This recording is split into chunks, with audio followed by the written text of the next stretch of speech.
Me eliminaron del grupo familiar por no prestarles dinero para la fiesta de mi hermana. Pero cuando supieron que yo tenía el poder notarial, me buscaron de rodillas. Durante años me tragué el cuento de que, por ser el mayor, me tocaba poner el ejemplo y sacrificarme por la familia. Me convertí en el que siempre prestaba dinero sin esperar que me lo devolvieran, el que se quedaba con las obras para que todos comieran primero, el que limpiaba el desastre cuando nadie más quería hacerse cargo. Y aunque me costó tiempo entenderlo, me di cuenta tarde que mi familia confundía generosidad con obligación, y que en su mente yo era una especie de cajero automático con correa moral incluida. Pero todo explotó, literalmente, por una maldita fiesta. O mejor dicho, por negarme a pagarla. Mi hermana menor, Daniela, es la princesa del clan. Desde que nació le toleraron absolutamente todo, berrinches, caprichos, novios idiotas, carreras universitarias abandonadas, tatuajes mal hechos, deudas impagables, y ahora último, su obsesión con montar una fiesta de cumpleaños que parecía más una boda real.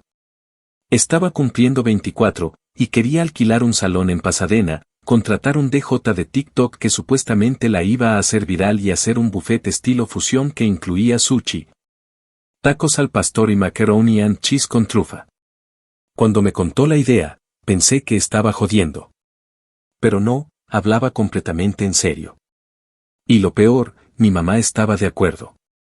Al principio intentaron abordarme con el tono de somos familia, ayudémonos.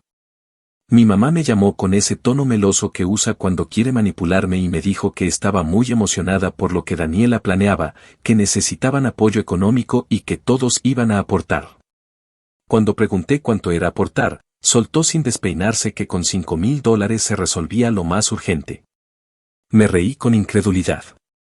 Le dije que eso era más de la mitad de lo que tenía ahorrado para mis estudios de posgrado, y que aunque la quería mucho, no pensaba fundirme para que mi hermana tuviera un TikTok con luces de neón y una fuente de chamoy. Su respuesta fue instantánea, me dijo que siempre había sido egoísta, que no entendía lo que era la familia y que, por eso, nadie me quería tanto como a Daniela. Me quedé callado, masticando rabia. No dije ni una palabra más, solo colgué. Al día siguiente, cuando abrí el grupo familiar de WhatsApp para ver si mi tía ya había mandado la dirección para el almuerzo de los domingos, noté algo raro. Ya no estaba. Pensé que me había salido sin querer, pero no, mi hermana había cambiado la foto de perfil a una suya vestida de gala con la frase «cuenta regresiva para la mejor noche del año» y el chat ya no aparecía en mi teléfono.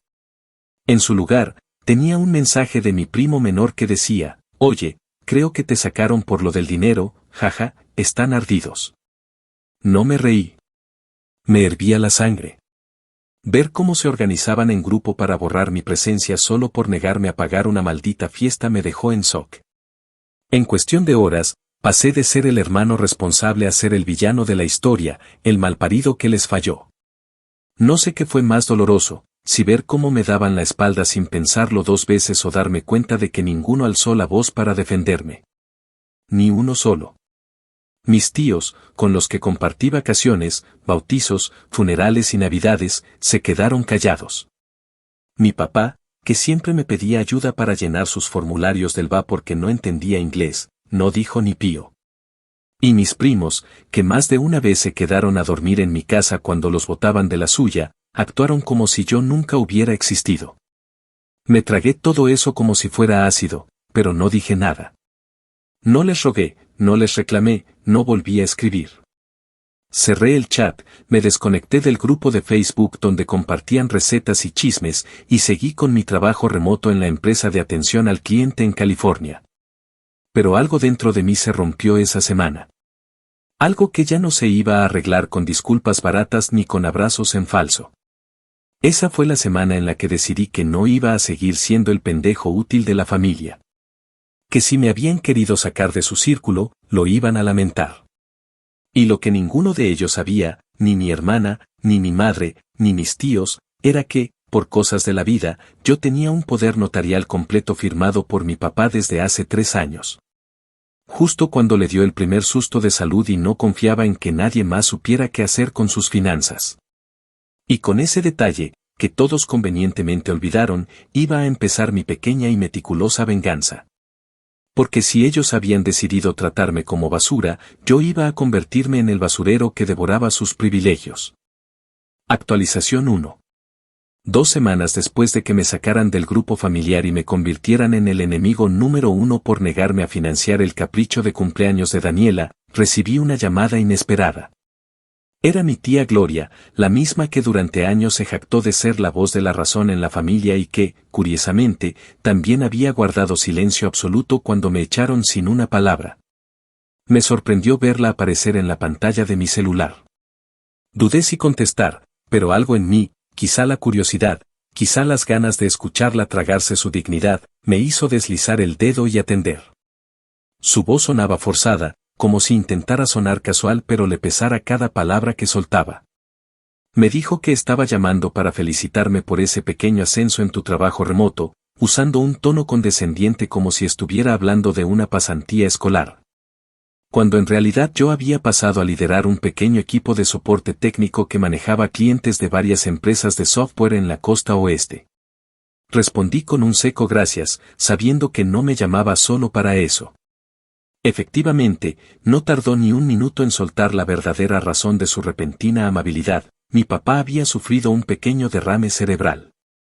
No estaba en estado crítico, pero necesitaban ayuda para organizar sus tratamientos, firmar documentos del seguro médico y gestionar sus cuentas, ya que él estaba desorientado y mi mamá, en sus propias palabras, no entendía bien cómo manejar tanto papeleo. Al principio pensé que estaban llamando para informarme, pero pronto me di cuenta de que no era así. Lo que mi tía realmente necesitaba era que yo, como único apoderado notarial que mi padre había designado años atrás, y que al parecer todos habían olvidado en su sed de excluirme, activara formalmente las facultades legales para que ellos pudieran mover dinero, firmar autorizaciones, hablar con los médicos y, en general, tomar decisiones por él.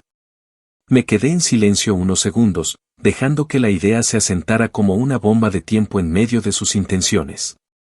Era como verlos escupir hacia arriba sin saber que la saliva les iba a caer directo en la cara.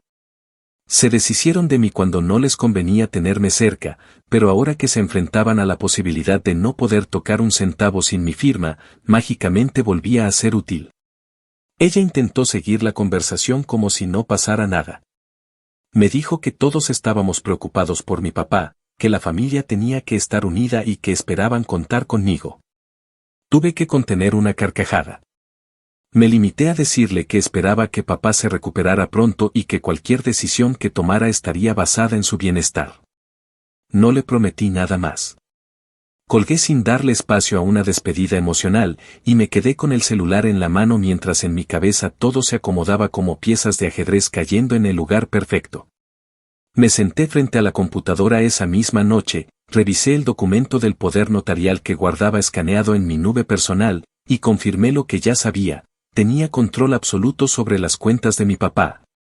Podía congelarlas, transferir fondos, autorizar pagos, negar acceso a terceros y, en términos prácticos, volverme el único filtro entre sus bienes y el resto de la familia. Recordé el día en que firmamos ese documento en una oficina legal de Glendale, justo después de que le diagnosticaran hipertensión severa. Él mismo dijo que no confiaba en que mi mamá pudiera manejar una crisis y que mis hermanos y primos eran un chiste, así que me lo entregó todo a mí. En ese momento no me pareció gran cosa.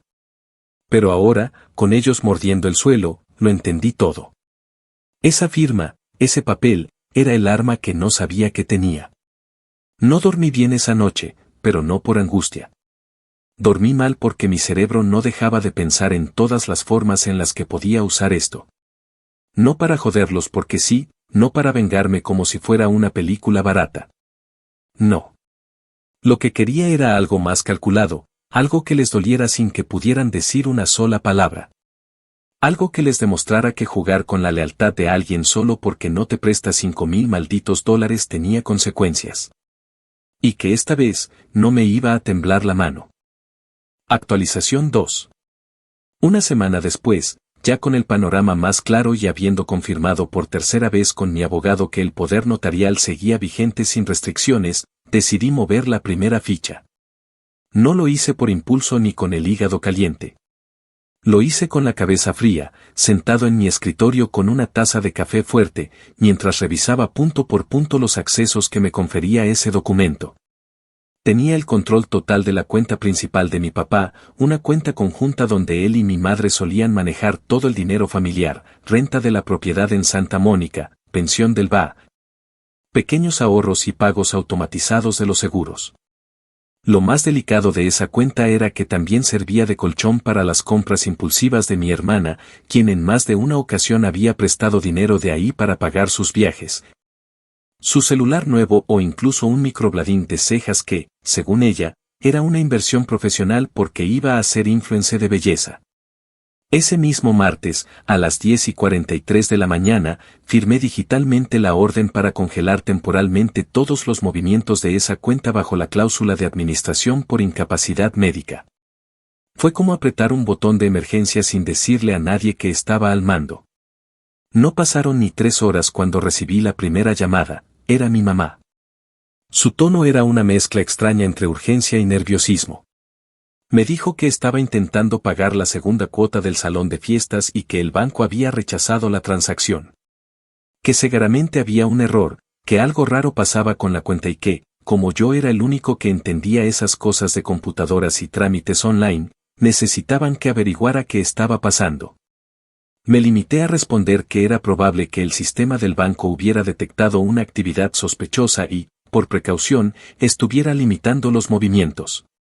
Le recomendé esperar a que se resolviera solo y le deseé suerte con los preparativos. Pasaron menos de 20 minutos antes de que mi hermana me llamara. No me sorprendió ver su nombre en la pantalla, lo que sí me sorprendió fue que no empezara gritando. Daniela, por primera vez en años, me habló sin sarcasmos ni aires de diva. Me dijo que sabía que yo estaba molesto, que quizás se habían pasado con lo del grupo familiar, pero que necesitaba saber si yo tenía algo que ver con el bloqueo de la cuenta. Escuché con atención cómo se desmoronaba en tiempo real. Me contó que ya habían impreso las invitaciones, que la comida estaba reservada, que el DJ había pedido un adelanto y que ella no podía permitirse quedar como una payasa frente a sus amigos. Ahí mismo supe que no había entendido nada. Para ella, todo esto seguía siendo una cuestión de imagen, no de respeto, no de consecuencias. Le dije que, si se trataba de no hacer el ridículo, quizá debía haber pensado en eso antes de comportarse como una maldita oportunista. Colgó sin responder. Las siguientes horas fueron como una sinfonía de súplicas y nerviosismo en mi buzón de voz. Mi madre me escribió un correo larguísimo donde intentaba justificar sus acciones diciendo que todo lo hizo por la familia. Que yo tenía que entender que a veces los padres toman decisiones difíciles y que ella solo quería ver a Daniela feliz en su día especial.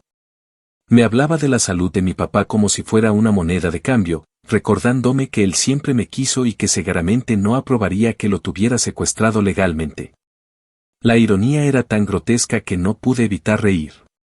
No habían pasado ni 15 días desde que me borraron del mapa por no querer endeudarme por su jodida fiesta, y ahora usaban a mi papá como chantaje emocional para que les diera acceso a su propio dinero. Cerré mi correo, desconecté el celular y me serví otro café. Dejé que el silencio me envolviera. Mientras afuera el sol caía sobre los tejados de Los Ángeles, yo sentía que, por primera vez en años, tenía el control. No como venganza vacía ni como arrebato emocional, sino como justicia ejecutada con precisión quirúrgica. Ellos me habían enseñado que en esa familia solo valías si eras útil. Pues bien, ahora yo era el único útil. Y los iba a hacer recordar cada maldita palabra, cada desprecio, cada mirada por encima del hombro, uno por uno. Actualización 3. 3 días después de congelar la cuenta y sumergirlos en el caos, recibí la llamada que había estado esperando. No fue de mi madre, ni de Daniela, ni de mi tía Gloria. Fue de mi hermana mayor, Vanessa, la única que siempre se mantuvo más o menos al margen, pero que solía actuar como intermediaria cuando las cosas se salían de control. Vanessa es la típica persona que nunca toma partido abiertamente pero siempre está atenta a todo. Me habló con ese tono de falsa neutralidad que usa cuando intenta sonar conciliadora, como si no tuviera interés directo, pero dejándome claro que había sido enviada por el grupo para aplacarme. Me dijo que había estado reflexionando mucho y que creía que la familia se había equivocado conmigo. Que entendía que lo del grupo de WhatsApp había sido innecesario, que mi mamá estaba actuando desde la frustración. Que Daniela se dejó llevar por la emoción y que todos estaban pasando por mucho estrés debido a la salud de mi papá. Me hablaba como si me estuviera haciendo un favor al reconocer que tal vez, solo tal vez, habían sido unos completos hijos de puta. La escuché sin interrumpirla mientras me acomodaba en el sofá con una cerveza fría. Cuando terminó su monólogo de la familia es lo más importante y necesitamos unirnos. Solté un suspiro largo y le respondí con toda la calma del mundo que me parecía muy conveniente que ahora todos estuvieran tan dispuestos a pedir disculpas.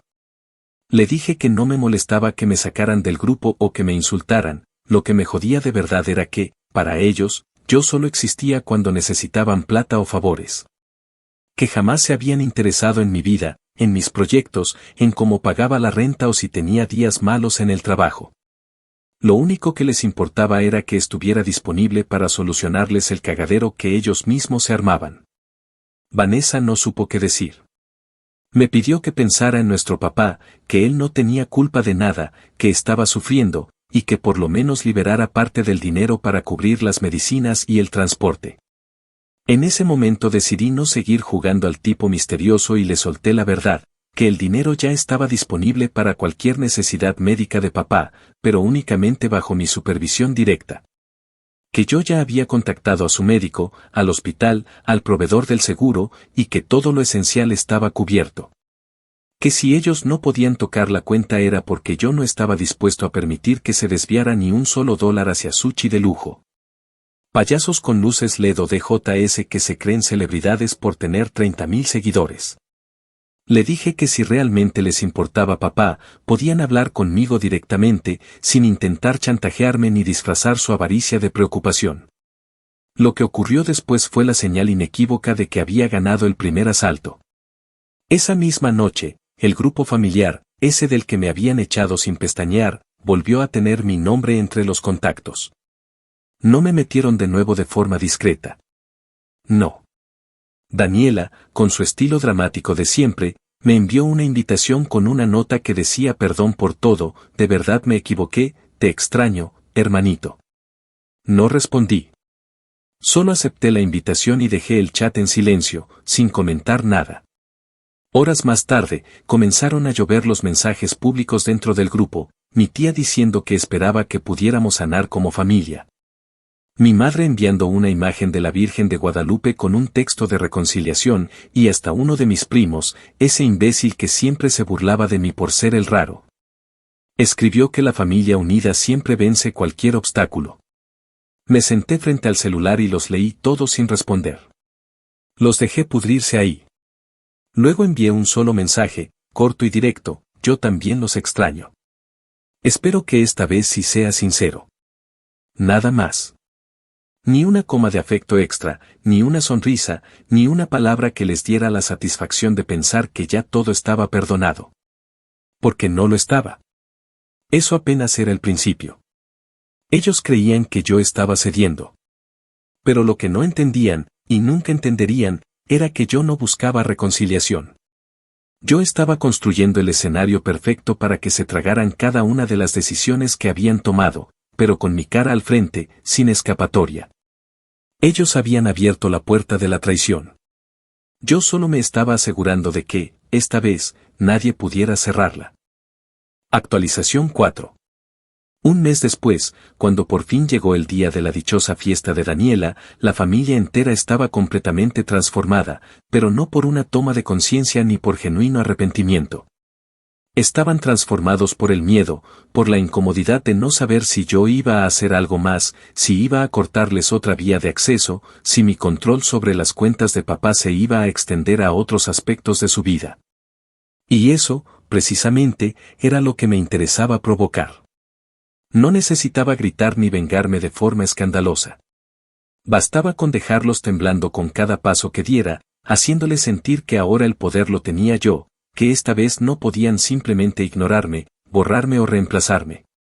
La fiesta, después de múltiples intentos fallidos de negociación y súplicas, terminó celebrándose en un salón de eventos en East LA que nada tenía que ver con la fantasía ridícula de luces de neón, sushi gourmet y DJ internacional que Daniela había vendido desde el principio. El lugar era un espacio modesto que se usaba también para bautizos y primeras comuniones. La decoración eran globos metálicos de esos que venden por docena en tarjeta y guirnaldas de papel que mi tía pegó a última hora con cinta doble cara. El DJ era un tipo que también manejaba un Uber por las mañanas y que usaba su cuenta de SoundCloud para mezclar música de reggaetón con canciones de Bad Bunny mal editadas. La comida fue un buffet que mezclaba ensalada de coditos con arroz con gandules, y lo más elegante que sirvieron fue un cóctel de camarones diluidos en catsup con toques de Valentina. Yo no iba a ir, no porque no me importara, sino porque no quería que malinterpretaran mi presencia como un signo de reconciliación o peor aún, como si hubiera cedido. Pero terminé apareciendo igual, no por gusto, sino por estrategia. Me vestí con camisa negra, pantalón oscuro, zapatos limpios, sobrio y directo, sin sonrisas, sin abrazos, sin bullshit. Llegué justo cuando estaban por comenzar los discursos y vi cómo el ambiente se tensó en segundos. Algunos me saludaron por inercia, otros evitaron siquiera mirarme a los ojos. Daniela me abrazó como si fuera una marioneta, apretándome los hombros con una sonrisa falsa mientras decía en voz baja que esperaba que disfrutara. Le respondí que solo había venido a supervisar que el dinero no se estuviera usando indebidamente. Y vi cómo su cara se transformaba en una mueca congelada mientras trataba de mantener la compostura frente a los invitados. Me senté en una mesa al fondo, observando con atención como si estuviera tomando nota para una auditoría. Y en cierto modo, lo estaba haciendo. Saqué mi celular, tomé fotos del local, de la comida, de la decoración y de las caras incómodas de mis tíos mientras intentaban no cruzarse conmigo. No lo hice para humillarlos en redes ni para armar escándalo. Lo hice porque, desde ese día, comencé a armar un archivo. Documenté todo. Capturas de pantalla del grupo familiar donde intentaban reconstruir la unidad, grabaciones de las llamadas donde me suplicaban que liberara fondos. Y hasta un PDF con la lista de gastos que intentaron justificar como para papá pero que claramente eran para cubrir pasteles, impresiones y hasta un puto show de fuegos artificiales que jamás se concretó. Esa noche regresé a casa con la sensación de haber firmado un contrato invisible. Ellos habían intentado fingir que todo estaba bien, que lo pasado había sido un malentendido, que podíamos volver a ser una gran familia feliz. Pero al verme llegar, callado, observador y absolutamente en control, entendieron que yo ya no jugaba bajo sus reglas. Guardé toda la documentación en un portafolio físico que coloqué en un estante visible de mi oficina, justo al lado del diploma de la universidad y del contrato del posgrado que estaba a punto de comenzar en la ciudad de Nueva York. Cada vez que lo veía, recordaba lo que me juré esa noche en el grupo, que no iba a permitir nunca más que me usaran, que me minimizaran, que me tratasen como una billetera con patas. Que si querían respeto, primero tendrían que aprender lo que se siente perderlo. Y mientras los demás subían fotos de la fiesta con filtros y hashtags de familia unida, yo redactaba una carta formal de notificación para la aseguradora de mi papá y su consultorio médico, solicitando que toda comunicación y decisión relevante pasara exclusivamente por mí, y que cualquier otra solicitud hecha por terceros debía ser validada bajo mi autorización. Firmé con mi nombre completo, título académico y el poder notarial como respaldo. No necesitaba aplausos. Solo quería que, a partir de ese día, cada vez que quisieran mover un dedo, tuvieran que mirar en mi dirección. Y por primera vez, lo harían no con desprecio ni con sarcasmo. Lo harían con respeto. O por miedo. Lo que llegara primero. Actualización final. 2 meses después de la fiesta y de haber consolidado mi control sobre todos los aspectos financieros y legales relacionados con mi papá, recibí en mi bandeja de entrada un correo que, para ser honesto, me provocó una mezcla entre risa seca y desprecio absoluto. Estaba firmado por varios de mis tíos y tías, los mismos que semanas antes me habían bloqueado en Facebook, ignorado en cumpleaños, hablado a mis espaldas y hecho comentarios pasivo-agresivos sobre cómo yo me creía mejor que los demás. El mensaje, increíblemente formal, llevaba como asunto la frase propuesta de colaboración familiar y comenzaba con una introducción tan hipócrita que me daban ganas de imprimirla solo para quemarla. En resumidas cuentas, me estaban pidiendo que asumiera oficialmente el rol de administrador patrimonial de mi padre, con un pequeño pago mensual como compensación por mi tiempo, porque según ellos, habían visto lo responsable y meticuloso que era y pensaban que nadie mejor que yo para asegurar el bienestar del patriarca familiar. No sé si les costó escribir esa carta, pero lo que sí me quedó clarísimo fue que estaban desesperados. No solo por haber quedado completamente fuera de cualquier toma de decisiones, sino porque empezaban a comprender que no podían seguir manejando a papá como una chequera abierta ni sus bienes como si fueran piñatas comunitarias. Yo no solo había congelado la cuenta cuando fue necesario, también había reestructurado los pagos, cancelado suscripciones inútiles, depurado a proveedores fantasmas que alguien, claramente algún pariente, había añadido sin su consentimiento y empecé a digitalizar todos los recibos para llevar un control minucioso de cada centavo. Eso no era un gesto de buena voluntad. Era una estrategia. Ellos no podían alegar abuso, porque todo estaba documentado. Y tampoco podían quejarse públicamente, porque eso significaría admitir que fueron ellos los que intentaron manejar el dinero como si fuera propio sin ninguna preparación ni derecho. Apenas terminé de leer el correo, me tomé un café en silencio y pensé en todo lo que había cambiado desde que simplemente dije que no iba a prestar $5,000. En ese momento, me convertí en el enemigo. Ahora, gracias a ese mismo no, era el único al que le rogaban que los ayudara a mantener lo poco que quedaba en pie de una familia acostumbrada a vivir a punta de apariencias y manipulaciones. Respondí con toda la formalidad del caso, usando términos legales y estructurando mi respuesta como si fuera un documento corporativo.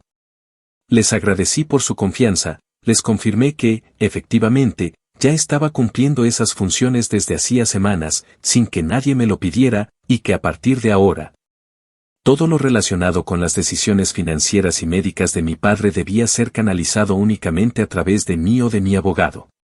Les adjunté una lista detallada de los nuevos procedimientos, los horarios en los que podían contactarme y un párrafo final que decía textualmente, como bien saben, con el poder vienen responsabilidades. Pero también vienen límites. Espero que esta vez, como familia adulta, puedan respetarlos. No volví a recibir otra respuesta directa. Pero poco a poco empecé a notar los cambios. Ya no me pedían favores disfrazados de ayuda mutua. Ya no me hablaban como si tuviera que darles explicaciones.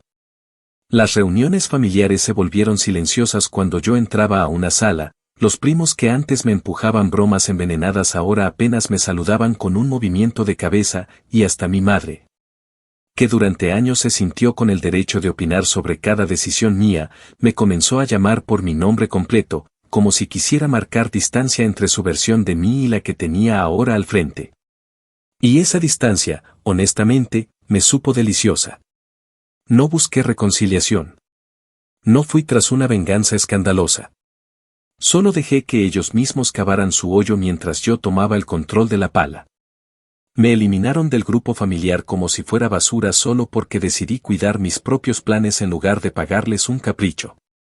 Pero cuando se dieron cuenta de que el verdadero poder, el legal, el financiero, el estratégico, lo tenía yo, corrieron como cucarachas buscando luz. Y para cuando intentaron volver a meterme al círculo, ya no era un círculo. Era una línea recta que se movía a mi ritmo y donde ellos solo podían seguirme desde atrás, sin atreverse a pisar más fuerte que yo. Lo más jodido de todo es que sé que, en el fondo, lo volverían a hacer si pudieran. No han cambiado. Solo tienen miedo. Y eso está bien. Que lo tengan.